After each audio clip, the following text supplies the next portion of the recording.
Hey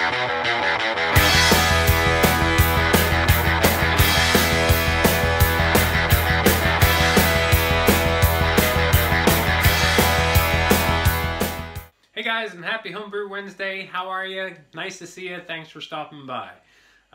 Really quick one this week. I thought I would just sort of bring you up to date with what was going on with the Imperial Brown Ale. This one is a sample from Kristian's Sticky Tentacles beer. He did one using WLP 007, and I used Nottingham.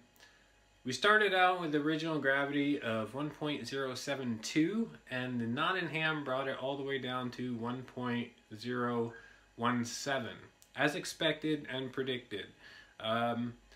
The WLP 007, however, only came down to about 1.022, maybe 1.021, right in that area. Which actually, so the Nottingham makes that beer 7.3%, the 007, this makes it 6.8%. It's really nice, clear color on this. It's the same color, very, very, very similar on the Nottingham yeast. Not a big difference in terms of color on those. Let's go ahead and take a sip. Well, I've got to get the aroma first. It's got really nice, light, toasty malt notes to it. Let's go ahead and dive in. Cheers.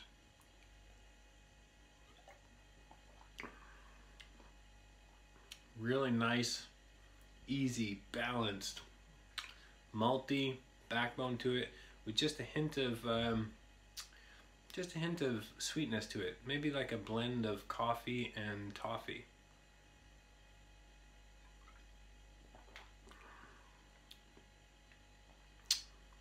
Really looking forward to getting that carved up. I've got mine in the keg already, and this one is gonna crash for just a couple days, and we'll put that into a keg, carve it up as well. After that, when I was kegging them up, I also took in 2 bottles, and you can see these guys are filled up. Got 1 carb cap in each one, actually Cooper's sugar tablet.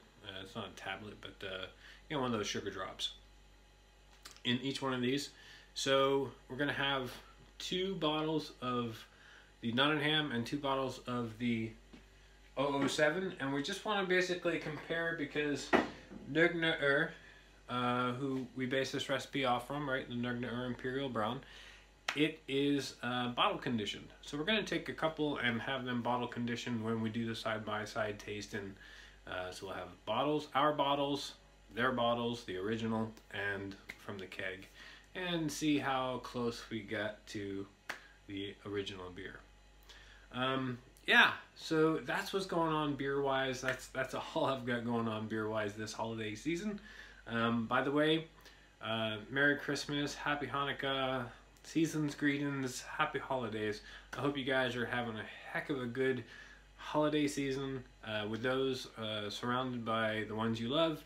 And yeah, just I hope you guys are being safe, having fun, and having a great time together. Next subject. I actually was inspired by Adam from Baldy's Brewing and his Turkish Delight beer. I gotta admit it, Turkish Delight is the last thing I ever thought I would get into or look at or whatever. You know, I've seen Narnia, but I was never a big fan. As much as to know that that's basically where this thing came from. Anyways, I ordered up some rose water because I wanted to actually make some Turkish Delight and see if it was something that appealed to me.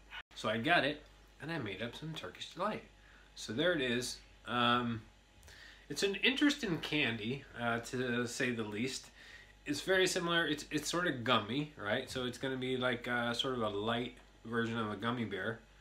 Huge in size, though. But it's the rose water, of course, that makes it sort of special. So let's go ahead and take a taste. Nice and pink in the middle.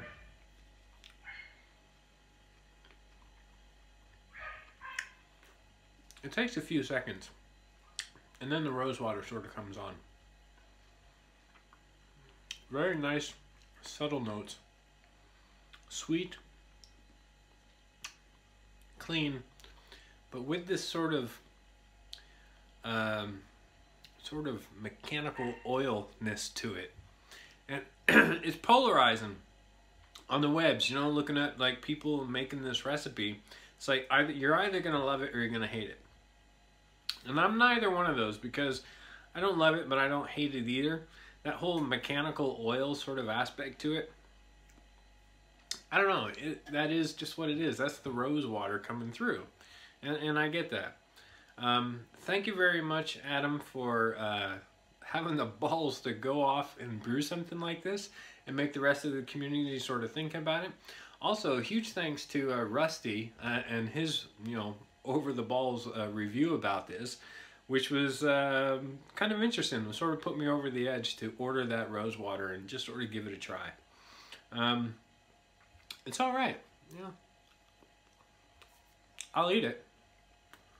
My kids won't eat it. My wife is not a fan. So I'm glad that I only made like a batch of this and not a whole 5 gallons. If you like this sort of thing, you're going to love it. If not, the beer might not go that fast. Alright, another thing, quick thing. Brian over at Short Circuited Brewers. Make sure you guys go ahead and check him out.